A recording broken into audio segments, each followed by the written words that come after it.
Now let's take the conversation away from bridges and politics to music, which of course we know is in all its most diverse styles and modes of enjoyment, is pervasive in our daily lives, especially the youth, following them in different daily situations, each one with its own soundtrack.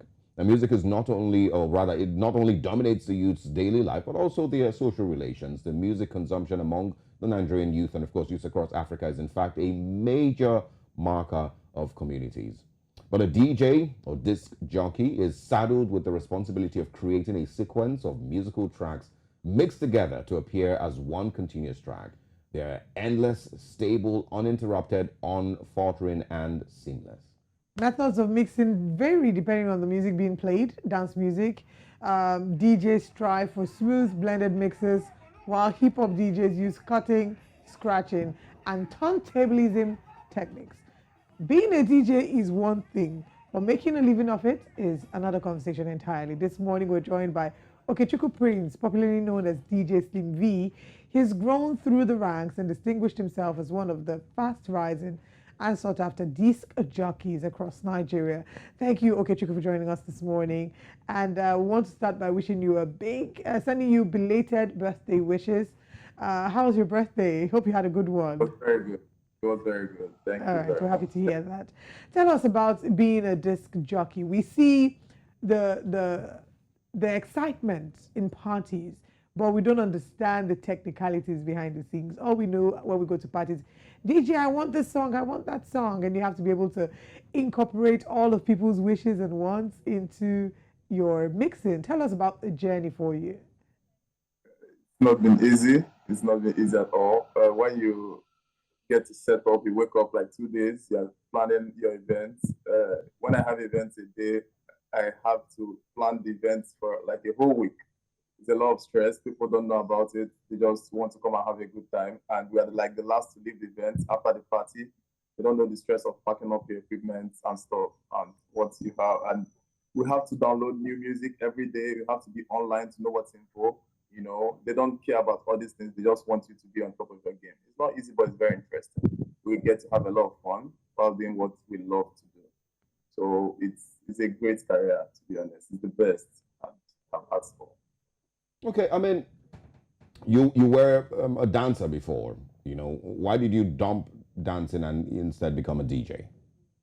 How many dancers do you think still make it big in the country? The country doesn't really, I don't know, support that particular craft.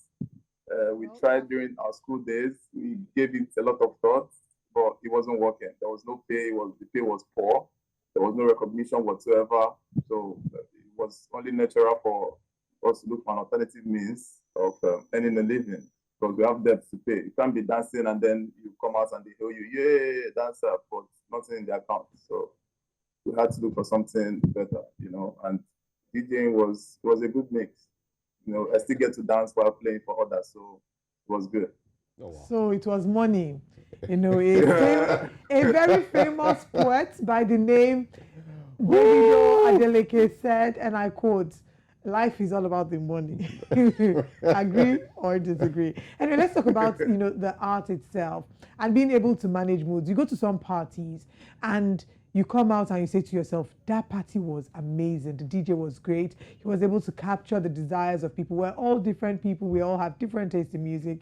But when you're able to capture the essence of the desire of the majority of the people in the party, you will be said to have done well. How are you able to determine? Because sometimes the clients just call you, they don't give you a particular brief, they just want you to come and entertain the audience. How are you able to determine what kinds of music suits the mood in a way that the audience will be very pleased, even while some of them are coming to shout, no, I want Buga, no, I want this, I want that. How are you able to manage all of that? Well, the important thing is to read the room. It's very important to read the room, you know. You have Gen Z, you have the millennials, you have to find a way to strike a balance. Give them a bit of this, give them a bit of that. Make sure everybody's having a good time, you know. Get something that every age bracket will be able to dance to. So it's very, very important to read the room. Go to several events where you have a lot of matured crowd, but then you have these Gen Z people. You also have to give them something to dance to. So they're always going to ask for my piano, while the old guys are going to ask you for old school. So you have to find a balance, find a way to make sure everybody's happy. Reading the room is the most important aspect of DJ work. It's the most difficult and the most important. So if you're able to do that, you are good. You are good. Your crowd, they're always going to have a great time and they won't stop talking about you. So I've been able to master that craft. Reading the room is my specialty and I think I do it very well. So it's been a great journey so far. DJ Slim V, let's talk about the money aspect now, because I know that's, majority of the motivation that got you into DJing and told dancing to wait one corner.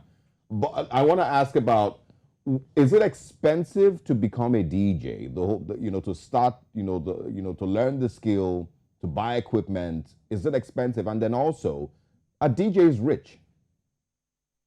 Depending on how much you have been able to package yourself, they are very rich DJs, very, very rich DJs. But getting the equipment right now, everything is crazy. I had to order equipment for 7 million from China. That was outrageous, By the time you have to way bill them, by the time you have to pay for shipping and what have you, it's a lot. It's a whole lot right now with the whole dollar inflation and the economy being in a mess.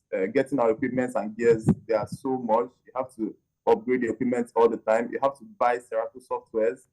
You have to make sure that you're on top of your game if you are going to be able to earn. If you don't upgrade, you have to get the top mark. Your laptop has to be on point. If something happens and you have to change a Mac charger, you're looking at about 20 to 50K if you are looking for an original charger.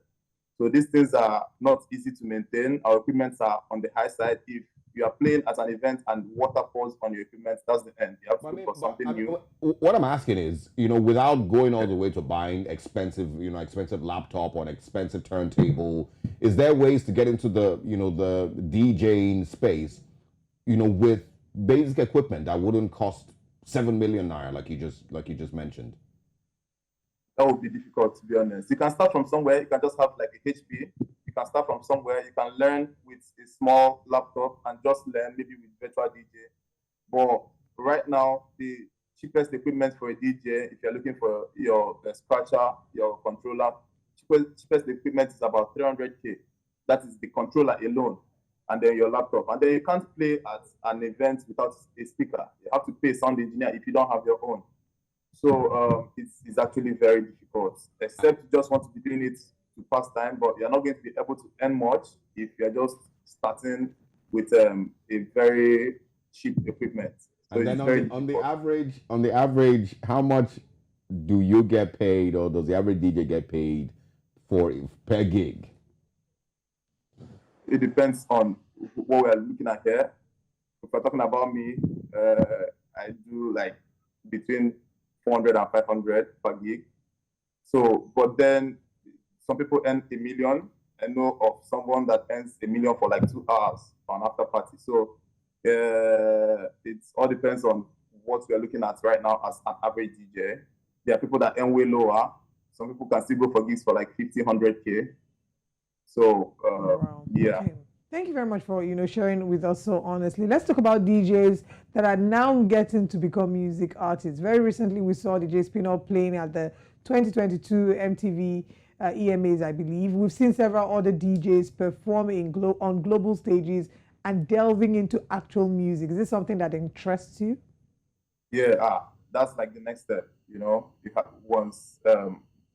It's like the next step. It's the big thing. Once you're able to get into that space, you are now a full-blown artist. You get to perform at gigs. They call you to perform your own songs. Once you're able to get them up there and you have the numbers, that's like a very big step, which every DJ that is inspiring to be big. I mean, Khalid is our mentor, if I can use that word.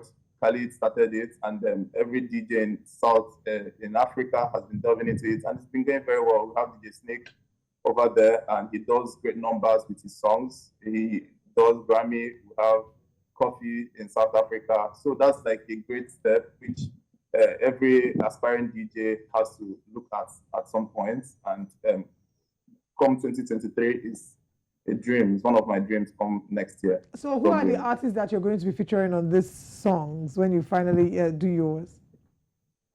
You have to look at artists that can sell your number And then you have to also consider what you have in your pocket. Can you pay TJ Omori to give you a video that you guys can play? So it depends on what the bank account is saying at the time. Let's take away the bank account limitations, DJ Okechukwu. Who are the artists? Shoot your shot. Speak into the universe. Who are the artists you would like to feature or collaborate with? Burna Boy would be a great guy. If I'm able to get Burna, that's it. Burna has so much energy he brings into songs. You know, I'm a Starboy fan, but then I think Burna Boy would be my first bet if I'm able to get him at the Dazzle. Yeah. Okay. All right. Let's see how that turns out. 2023 DJ Slim V and Burna Boy. You know, I just want to ask, about female DJs. There's not very many of them in the industry, but of course it seems like they're starting to build up. I've gotten to see one or two more than I did before. So talk about that. Is the DJing space open to females? A lot more females? Yes, it is. It is. It's a prime market waiting for them to take over. It's a very open market. It's a good space. We don't have a lot of them, and they bring a different kind of energy. When they know what they're doing and they're able to enjoy themselves. It's a great time for us to get more female DJs. We don't have like a number of them because I feel like some of them are still restricted. They are not open to trying out new things, but we have a number of them now that are doing great. We have legends like Nana and Lambo and a number of them. We have some Copy is out there doing great with her numbers. So it's a great time. If we can get a number of them right now in this space, it will be good. It will be good for. We have a lot of them. Of course, we have the likes of the DJ Switch, DJ Copy, DJ Commissioner Twice. There's lots of them. Thank you so much for joining us, DJ Okechukwu Prince. We wish you all the best. I will look forward to your single with Burna Boy. It will happen. It will happen. Amen.